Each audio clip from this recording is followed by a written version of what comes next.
Exciting time for the organization, for the city, for a lot of people involved. I think we've had a fairly productive spring to this point. I think everybody's excited about the opportunity next week to add players to our team. I think before we move forward with anything, just a few thank yous I think are in order. Anytime you do something of this magnitude, there's a lot of people that are involved in that process along the way from the beginning. As far back as, let's call it, last August, last June, last May. And I think we've had a really, I would say, productive and collaborative effort this spring between the scouting staff and the coaching staff. Even with the changes that have taken place on the coaching front, we've had a really lot of constructive discussions with everybody involved. This process isn't about one person. It's not about one player. It's a collective effort. And that's our mindset organizationally. But specifically, just on the scouting side, and I think you all had an opportunity to hear from Lip, last week or a few weeks ago. But, really can't thank him enough for his effort and the way he organizes the group and the work and the time and the commitment that he puts in. But kind of going to go through these guys really individually. Just don't want to leave anybody out. But Lip, Tom Hayden, John Richards, Zeke Curtis, Bailey Brown, Blaze Taggart, George Panos, Najee Johnson, Brad Matthews. Those guys really put in more time than anybody specific to the college scouting process, and they've enabled us to really get to this point. And then we have a number of folks in-house that are involved in the process as well, Nate and RJ. And then on the pro side, when we involve the pro scouts, and part of the pro scouting process is understanding the league, understanding maybe some of the needs and some of the direction where other teams are going to go. So we allocate time and resources in that group. Ronnie, DJ, Todd, Frank Edgerly, Rohit, Sam, Andrew Brown, who's involved in, the visit process. Those people deserve as much credit, I'd say, as anybody in the building. So just think it's appropriate to acknowledge them as we work through this here in anticipation of what's going to happen next week. And then, before we take any questions, quite frankly, I'm almost embarrassed that I have to say anything. Honestly, I feel like Leonardo DiCaprio in The Wolf of Wall Street. But I'm not leaving. There's never really been any substantive discussions of the sort. Grateful and appreciative of the opportunity that my family and I have here in Houston. We understood when we arrived, when we got here, that there was a lot of work to be done. And I think when you look across the NFL landscape, there's work to be done in every organization. And I think we've made some progress where we still have a lot of work in front of us. Certainly, it's been a joy to work with D'Amico in concert as we build the team and continue to build the staff. Unfortunately, I think this time of year, there's a lot of information and a lot of topics that are discussed. Some are more accurate than others, and I think it transcends multiple landscapes. But I can't. I'm honestly, I'm almost embarrassed that I have to say anything, but I feel like I have an obligation to to make that statement. Really try to stay ahead of it. I don't think there's anything else to talk about or to say or any question about it. Again, appreciative of the opportunity that we have here. Very grateful. And my philosophy and goal is just try to do the best job that I can for the people in this organization, in this building, for the city. And as long as ownership approves of what we're trying to do, then, certainly their support is welcomed. So having said that, we'll take some questions here and go from there. Start with John and Christy. Nick, how important is it to get your quarterback issue solved in this draft? Yeah, I think, there's a lot of different ways to go through the team. We'll look at everything. I think D'Amico made some comments. I want to say he spoke last Monday or something like that. He was asking questions. But, we want to have a good football team. I think building the team is the most important thing. How that all comes together. There's always multiple moving parts.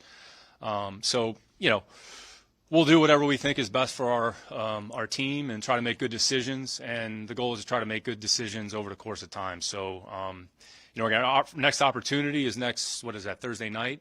So we'll continue the team building process and try to build on some of the things we've done here in the spring. I know you're obviously not going to tell what position you're looking to draft or who you're going to draft, but are there a couple of positions as you enter the draft where you're like, these are our biggest? Yeah, I think we've been pretty consistent, Christy, from the beginning. We just want to try to add good football players. If you look at where we are as a team here today, I think we have 69, 70 players that are on the team. So if we had to go out there and play a game today, I think we'd be able to field a team and put a team out there. We're always trying to add players throughout the course of the draft that we think are going to help us in some capacity. I'd say some players are going to be more ready than others to participate. There's going to be competition regardless of who we draft.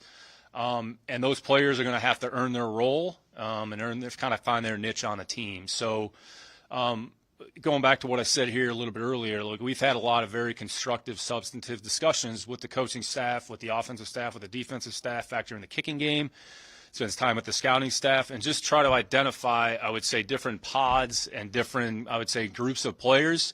And then you have to look at where's the likelihood of us being able to add those players to the roster. And they're probably going to come at different points of the draft. I think one thing that I've learned in 23, whatever it is, years in the league is good football players can come in a lot of different areas, a lot of different parts of the draft. Matter of fact, I was reading an article the other day about the first round. You'd start to look at even going back to 2020 and some of the fifth-year option and some of those, I would say, players. And, I mean, again, not that the draft is a coin flip, but, I mean, the draft's a coin flip. So I think our philosophy and goal is to try to make good decisions, try to get the right players with the right traits and characteristics, bring them into our building, assimilate them to our culture, and then let the competition kind of bear itself out in terms of who's going to play. And, we don't have to play a game until September. So we have a lot of work in front of us, and there'll be plenty of opportunities for plenty of players to prove that they've earned the role that they've, deserved to have.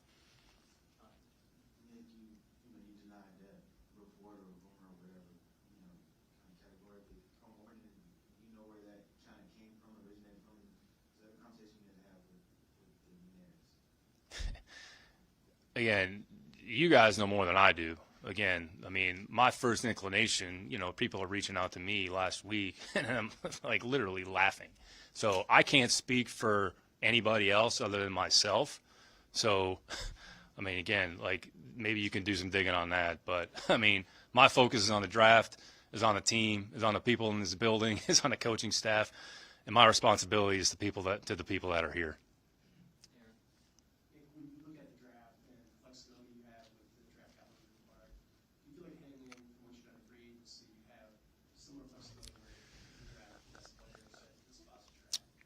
Yeah, I think to your point, Aaron, I think we've created some optionality in multitude of ways. So, we're fairly well positioned in the first, 4 or 5 picks in the first 75.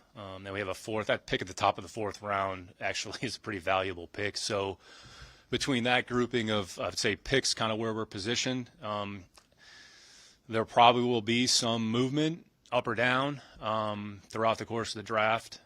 So what we try to do in free agency is just add players that we feel are good football players that we think can help our football team in some capacity. That are the right players, that are the right fits for what we want to be and, how we want to play. So we really won't know the answer to the question about how that's all going to go. But I'd say right now we feel pretty good about where we are. And we just want to try to continue to add good players with the right traits and characteristics to the building and just try to build on some of the things that, we're trying to do. Nick, when you look at positional value in this year's draft, do you see a surplus of talent start at one position and maybe lesser talent in another position? Does that factor into your draft process and the selection process of where you move up and down? Yeah, there's a certain strategy that's going to be involved. You could have a certain number of players graded. Maybe they're closely graded, but they might not be closely graded based on the role, based on their value. So draft's about supply and demand. Picks are about supply and demand. Trades are about supply and demand. So how you position yourself accordingly is based on where the optionality you feel is. So if you pick the player at a certain level, can you get an equivalent player at a later point? If you can, where's kind of that breaking point? So therefore, how do you position yourself accordingly? So I'd say it's certainly going to be there's going to be relevance relative to some of those positions. So we'll go through kind of draft strategies, go through draft scenarios. If we pick here, all right, here's our choices. If we move on from this pick, where can we pick up another player? What's the recourse there? So we're actually having those discussions, not daily, but, kind of every couple of days, just sort of recalibrating based on some of the information. We might get some new information. Say we're finishing up our draft visits here this week. Those have been very productive, I would say.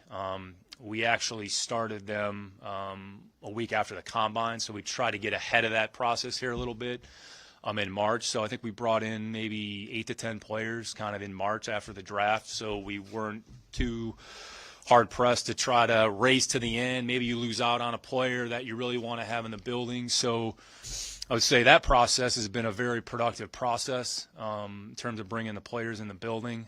Say, not to go behind a curtain a little bit, but what we try to do with that is simulate as best we can what a day is going to entail for that player. So from the time they come in the building, it's 6:30, 7 o'clock. From the time that they leave at 4 o'clock, it's coaching staff, it's strength and conditioning, it's player development, it's scouting, it's all the different people that are going to touch them in the football operation, try to give them a picture of what we're trying to create. And we've gotten a lot of constructive feedback from that process. So in the end, we're just trying to put ourselves in the position to make good, sound decisions with the right people and the right players. And hopefully it gets to an end point that we can all be proud of and, happy about come draft weekend. Nick, you've been around this process for a very long time as far as the draft is concerned, and the last time we spoke to you, there was a team that wasn't so much in need of a position like you all are, or maybe looking at it as far as quarterback is concerned, was behind you. When a team like Carolina jumps up and trades and jumps up above you all, does that change your draft board, and does that make you change some of your draft strategy if they go and pick the players, say, that you had on your board first? Yeah, we really can't control what other teams do. I mean, every team is going to do what they think is best. So our job is to understand the players, understand the board, try to make good decisions, and we pick wherever we pick. So if we pick at 2, we pick at 2. If we don't pick at 2 and we pick somewhere else, then we just have to be prepared to pick accordingly. So we can't control what other teams do. Try to do our homework, and then just try to make the right decisions and the best decision for our team. Nick, when you're looking at this quarterback situation with D'Amico and Bobby coming in, the various quarterbacks they've had, the success they've had in San Francisco, what have you learned from them, and are you viewing the position a little bit differently now than maybe before they came in the building? Yeah, I'd say there's a lot of carryover. I mean, in terms of like what's important to the quarterback position, I'd say in those conversations, I think we're in agreement on a lot of those qualities. Ultimately, it comes down to how your team plays on Sunday. So in the end, it's going to be a collective effort, how we play offensively, how we play situationally on both sides of the ball, how we play in a kicking game. So that doesn't necessarily change. Are there things that maybe are not more important, but, hey, maybe this is something that we look for, or we put a little bit more emphasis on this? Okay, you take that into consideration. But ultimately, we're going to try to make the best decision for our team that makes the most sense for everybody involved. So our job, part of my job, is to take in as much information as possible and to take in input from as many people as possible. And again, we've had a lot of very constructive and collaborative discussions across the organization, both offensively and defensively, and then with Frank's input in the kicking game as well. So in the end, it all has to fit together. The number one job of, I would say, a team, and it's about scoring one more point than the other team. So how do we get to that point is about how you play on Sunday. How you play on Sunday is a product of how you handle situational football. How you handle situational football is a product of who is on your team, and do the players that are on the field understand what's important. So regardless of the team, regardless of who's coaching, those aren't going to change. Philosophically, how you get to that end point could be a little bit different. Each team is going to approach it a little bit differently. So I'd say from that perspective, honestly, it's been kind of, refreshing just to kind of hear just another viewpoint, another perspective. And in the end, we have to mesh it all together. And ultimately, we're making a decision for the Houston Texans, not for one individual person.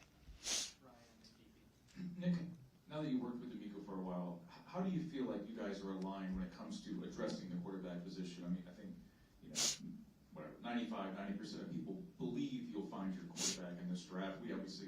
We're not in those rooms. We're not in your guys' heads. What's your guys' alignment going into this draft of how you find your next franchise quarterback? Yeah, I don't want to speak for him. He's probably listening anyways. But I think we have a lot in common in terms of how we view players, how we see a football team, the things that we deem important. And I don't want to say we talk daily, but we talk daily just about on all those matters. And, again, I've really enjoyed my time with him in a short period of time. I can't speak highly enough of him as a person, as a football coach, his perspective, his viewpoint, kind of what he brings to the table. I think he has solidified kind of, what we thought going through the hiring process. And, we're excited to try to build this together and just try to build a good, solid, sound football team that plays well situationally, that I would say the organization, and the city can be proud of. Is that easy? No. Is there one way to do it? Absolutely not. We've both had the good fortune of being in good programs and being a part of good teams and understanding what good football looks like. So how do we kind of put our stamp on the Houston Texans 2023? In the end, that's the goal and that's the most important thing. Nick, obviously every year is different, but in the last few years, when you look back at the draft process, how have you evolved or changed the process for yourself in this group moving forward? Yeah, Deep, it's a great question. We've kind of looked at, I would say, everything, on a yearly basis. So whether it's a draft process, is there something maybe we can do a little bit different, which we've done that this year. Just alluded to a little bit earlier, kind of the process of the onboarding of the players from the visits, and then what we do post-visit, how we consume that information, how we accumulate information, how we apply that information, or whether it's including a different viewpoint or a different angle, or it's a different tool maybe that we didn't have previously that, maybe we've outsourced to try to get maybe a secondhand view. So whatever we feel we can do to improve what we're doing, that's what we're going to try to do. And I think we have a responsibility to each other to do that, I would say, fairly consistently, whether it's pre-draft process, how we train players, the resources that we provide to the players. So we're constantly looking at everything to try to improve with the end goal of doing what's best for the organization and also prioritizing what's most important for the players. Are we providing the players the requisite resources available to them so that they can be as successful as possible? So I think we're trying to do that. We've made, I would say, considerable effort in that regard. I know it's secondhand, but in the spring, I'd say some of the commentary from the NFLPA, from the players about some of the things that are going on in the building, I think that's a reflection of the people that are in the building. And just always trying to do things in a positive, professional way that serves the players in the best capacity possible. So to answer your question, we've definitely looked at some different, not that we've completely modified the process, but we've incorporated some things to hopefully enhance what we're doing to arrive at a good endpoint. You've spoken to this a little bit already, but last year you guys picked at 3, or slated to pick at 3 originally, and you picked at 3. But before the draft, when you talked to us, you were pretty open about being open for business with the number 3 pick last year. So I asked you this year, the number 2 pick open for business. Brandon, we've received some calls, actually, on the number 2 pick. So I think our job and responsibility is to listen. Not rule anything out. And I think whatever the end result is come Thursday, we'll be prepared to go either way. So if you want to quote me, are we open for business? I'd say we're open to listening. So if you want to change the vocabulary this year a little bit. But we have received a few calls. And again, I think our responsibility is to listen, to try to take the information in and then just make the right decision. Hey, Nick. There you are. So I know that you've done this, you've been in the league for 23 years, and that this is about a team, not just about you. But with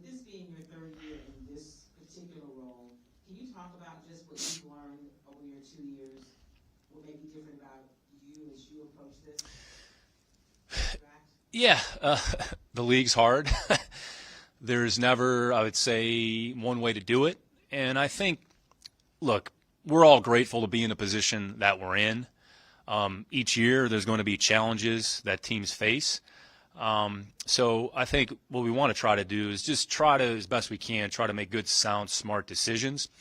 And if you do that over the course of time repetitively, I think that enables you to have the most long-term success organizationally. So we have a lot of work in front of us, but always invigorated by, I would say, the off season, because essentially everybody's kind of starting over, regardless of what happened the previous year, regardless of what the end result is, whether you're Kansas City or you're the Houston Texans. So I'm not saying we're like the Kansas City Chiefs. Like, believe me, that's not what I'm saying. I don't want anybody to write that and then interpret what I'm saying. But I think, you always have to, I'd say, have an open mind, be grateful, be humble, and understand that you don't have all the answers. And it takes, I would say, a team effort.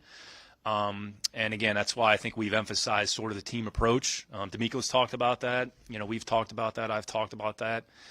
D'Amico's talked about, the swarm mentality. I think that's a pervasive attitude and mindset that we want to, I would say, transcend the organization. So, people that have a special work ethic and relentless mindset, our responsibility and job is to find those players and find those people.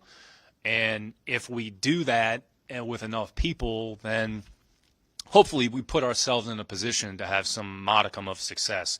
It doesn't guarantee success. Nothing's guaranteed. Like, we're not guaranteed tomorrow. So I think it's just try to come in, try to have the right mindset, try to have the right attitude on a day-to-day basis, try to make good, sound decisions, understand you can't control. There's only so many things that you can control, which, again, like, I'm sort of first-hand example of that, having to answer a question about something that's out of my control. So, just try to enjoy the process, understand that, nothing's guaranteed. Again, when you look at some of the things that are going on societally, it kind of puts things in perspective. Again, you have to read, Sunday morning about another mass shooting that's taken place in our country. So, when you just put it in perspective of football, I'd say it kind of shows you, it kind of pales in comparison. So I think you always have to be curious. You always have to be open to learning. You always have to be open to maybe doing things a little bit differently. If you think it's going to enhance the overall performance of your program and team, then we have a responsibility to do that. Hopefully that I've tried to do that and will continue to do that as long as I'm here. Anything different about you, though? Anything different that you've learned in these years? I think you have to rely on the people around you and take information and utilize the right information and the right inputs, and really trust the information that you have, that if it kind of tells you one thing, probably should lead you towards that direction. You never second guess. I think you always want to try to learn, you know what, hey, okay, we made this decision. Here's what went into that decision. Here are the inputs.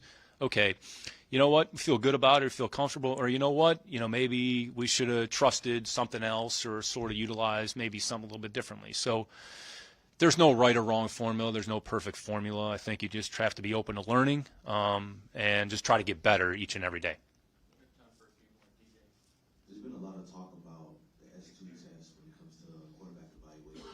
So what specifically is in that test, and how does it help determine, help the evaluation process with scouting quarterbacks? Yeah, I would say each team has different tools that they utilize. Candidly, like, I don't want to speak on something that I'm not familiar with. We're aware of it. I think we have some other tools and resources that we utilize. So, again, I don't want to really speak on something that I don't really have firsthand knowledge. I don't think it's fair to anybody involved. So I respect the question, but, I think, we have other tools and resources that we try to utilize as a part of our process.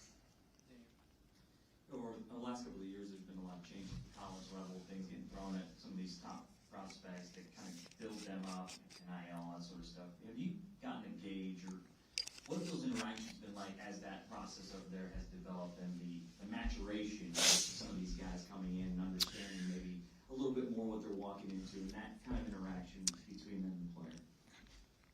It's a great question. I think you kind of have to separate some of the things that they went through in college, because you're not necessarily reduplicating the whole NIL process. I think there's maybe a professional element and that's involved, and they maybe understand that side of it. That's an aspect of it. But I think the focus for the players, especially rookies, is your job is to be the best football player that you can be. So what can you do in those areas? Your focus is on, I would say, your nutrition, your conditioning, your recovery, your sleep, your schematic understanding of what you're doing, what the other team is doing. And regardless of who we draft, regardless of their experience at the NIL level, and some have more experience than others, they're essentially starting over. They're starting from scratch. And I think one of the things that's been interesting in visiting with some of these players in the building is we've actually taught them some things and talked to them about some things on tape, whether it's a technique or skill or an area they can improve. And the feedback has been positive because a lot of them said, quite frankly, Coach, like, we've never heard that, or I've never heard that. So it's something that could actually help them as a player. So this isn't an indictment about anything that goes on in college, because I think the college rules are they have 20 hours. I think the focus is more on maybe certain things relative to others. Well, our job is to be as granular as possible because our players are in the building 6:30 until 4:30, 5 o'clock during the course of a day during the regular season. So there's ample amount of time for you to work on your skill and to work on things that are going to make you a better player. So the more resources we provide them, the more feedback we provide them in those areas, that's how they're going to become a better player. And marketing and everything else that comes along with being in the NFL, that's a result of being a good football player. So if you focus on being a good football player first, then the residual effect will be some of those other areas down the road. So I think it's more of probably an awareness more than anything else, but you're not necessarily reduplicating what happened last year or the year before, because they're going into a new situation and a totally new environment. We'll go to John and Cody. Nick, is it possible you guys can come out of this draft without a quarterback? I mean, anything's possible. I think it's what's possible, and what the hope is that we can come out of this draft with good football players that we think can help our football team. And that's what we're focused on doing. Cody and Jonathan. Hey, Nick, Other. similar to that question, if you guys do pass up an opportunity to draft a quarterback, what would be the plan moving forward? Would it be to stick with Davis Mills, or would it be to address it rather trade up free agency? Yeah, I think we've been consistent, take it one day at a time. We'll look at our options and what those entail. We won't eliminate anything, and just try to make good decisions. So, I mean, that's really the decision-making, matrix and process that we're going to go through, that we go through today, we're going to go through tomorrow, that will go through next Thursday, that will go through Friday, that will go through in the spring, in May, June, when we go to September, and then, we'll be ready to play whatever day we're going to play, whoever we're going to play the opening game. We're going to close with Jonathan, Aaron, and Christy. Jonathan, there we go. A little bit kind of similar to DJ's question. I know some teams have the SQ test. You mentioned that you all have your own tool, but I'm curious, after the tape, and after you watch the tape and film and players, you see what they're possibly capable of. What type of things during that interview process when you bring them in for visits and everything like that? What type of things may turn you on or turn you off about a particular player? Say there's nothing in particular. What you're trying to do is get an overall feel of the player. Does the information that you have accumulated to this point consistent with your overall experience, interaction with that player in the building? So do they take coaching? Are they receptive to coaching? What's their background? What have they been coached to do? What have they been told to do? Because when we're independently watching the player play, talking specifically about what they're doing on the field, sometimes you really don't know. You think you might know, but it's not real clear. So you go through their scheme, kind of get their perspective on it. We teach them our information. How do they retain our information? Can they retain our information? Can they apply what we're telling them? Can they take a training technique or something that we're providing them? They understand the importance of it. So what you're trying to do is just get an overall feel for the person on a day-to-day basis. So when they walk in the building, whenever you draft a player or you sign a player, you get everything that comes along with them. So there could be a certain picture painted of a player, but the perception and reality, might be different. So our job is to say, all right, in the end, where's the truth? What's the right answer? And what we try to emphasize is let's just get it right. Let's be right with what we think the player is, have conviction, and then when the player is here, it either refutes or confirms it, and then take an opportunity, kind of going back to Kim's question a little bit earlier, let's learn from it, good or bad, so that the next time something like this comes up, we try to make the right decision. So I would say our pre-draft process is maybe different than some other teams. It doesn't mean one's better. It just means we feel this is the best thing for us. And, I'd say they've been very, very productive. And I'd say in some respects at times we've eliminated players because it kind of confirms maybe some of the things that we thought initially. Or, you know what? There was some question marks going in, but at different checkpoints, like we have a different view, or you know what, in the end, we respect that, but we're going to go with this information and go with this, I would say, final analysis. So there's an ebb and flow to it, and again, there's no exact science to this. Like there's no do this is the end result.